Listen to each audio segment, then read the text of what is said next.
佢哋嘅愛情故事係一個老土到爆，但係竟然成功嘅愛情故事喎。嗱，6年前咧 ，Tommy 第一次見到 Chloe 嘅時候咧，簡直係兩眼發光，俾呢個女仔咧吸引住咗。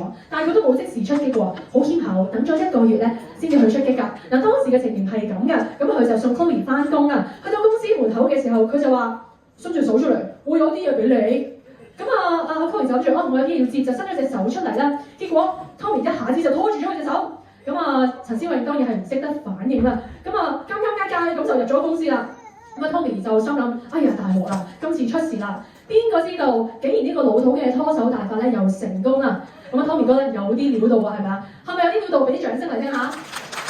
哇！大家都好同意，我相信咧出面嘅 Tommy 都聽到啦。嗱，過到 Chloe 嗰一關咧，都要過父母嗰一關嘅喎。陳思穎咧從來都冇帶過男朋友翻屋企。Tommy 係第一個之餘咧，仲拍拖2個月就帶佢翻屋企見家長喎。咁相信咧呢個男朋友深得 Chloe 父母嘅歡心係咪啊？佢哋點頭喎。因為咁樣㗎。其實咧 Chloe 每次嘅翻工放工咧 ，Tommy 係管接管送之餘，仲要咧自己放假都好，會特登6點鐘起身咧送 Chloe 翻工㗎，簡直係世界第一嘅男朋友。咁所以話咧，就算老土啲都唔緊要，最緊要係咩？始終如一，細水長流嘅愛情。